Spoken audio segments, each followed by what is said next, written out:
जो विश्वास में निर्बल है उसे अपनी संगति में ले लो, परंतु उसकी शंकाओं पर विवाद करने के लिए नहीं। एक को विश्वास है कि सब कुछ खाना उचित है, परंतु जो विश्वास में निर्बल है वह साग पात ही खाता है।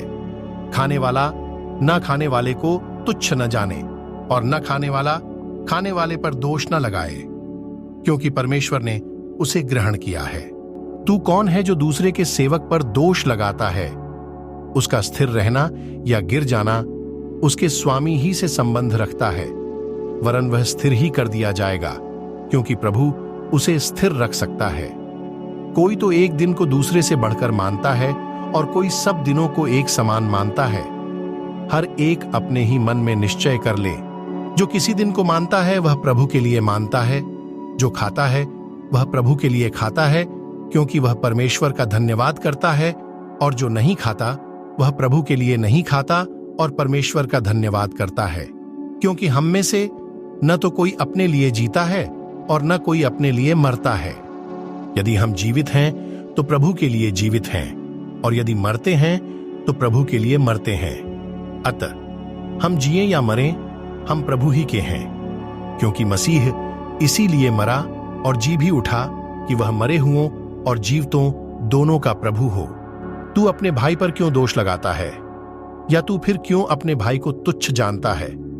हम सब के सब परमेश्वर के न्याय सिंहासन के सामने खड़े होंगे, क्योंकि लिखा है, प्रभु कहता है, मेरे जीवन की सौगंध कि हर एक घुटना मेरे सामने टिकेगा और हर एक जीभ परमेश्वर को अंगीकार करेगी। इसलिए हम में से हर एक परमेश्वर को अपना अपना लेखा देगा। अतः आगे को हम एक दूसरे पर दोष न लगाएं, पर तुम यह ठान लो कि कोई अपने भाई के सामने ठेस या ठोकर खाने का कारण न रखे। मैं जानता हूं और प्रभु यीशु में मुझे निश्चय हुआ है कि कोई वस्तु अपने आप से अशुद्ध नहीं, परंतु जो उसको अशुद्ध समझता है उसके लिए अशुद्ध है। यदि तेरा भाई तेरे भोजन के कारण उदास होता है तो फिर तू प्रेम की रीति से नहीं चलता। जिसके लिए मसीह मरा उसको तू अपने भोजन के द्वारा नष्ट न कर। अतः तुम्हारे लिए जो भला है उसकी निंदा न होने पाए, क्योंकि परमेश्वर का राज्य खाना पीना नहीं, परंतु धर्म और मेल मिलाप और वह आनंद है जो पवित्र आत्मा से होता है। जो कोई इस रीति से मसीह की सेवा करता है वह परमेश्वर को भाता है और मनुष्यों में ग्रहण योग्य ठहरता है। इसलिए हम उन बातों में लगे रहें जिनसे मेल मिलाप और एक दूसरे का सुधार हो। भोजन के लिए परमेश्वर का काम न बिगाड़, सब कुछ शुद्ध तो है, परंतु उस मनुष्य के लिए बुरा है जिसको उसके भोजन से ठोकर लगती है।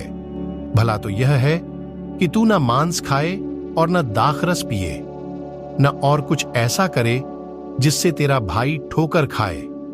तेरा जो विश्वास हो उसे परमेश्वर के सामने अपने ही मन में रख। धन्य है वह जो उस बात में जिसे वह ठीक समझता है अपने आप को दोषी नहीं ठहराता, परंतु जो संदेह करके खाता है वह दंड के योग्य ठहर चुका, क्योंकि वह विश्वास से नहीं खाता, और जो कुछ विश्वास से नहीं वह पाप है।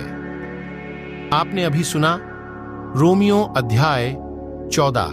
परमेश्वर अपने वचन के पढ़े और सुने जाने पर आशीष दे।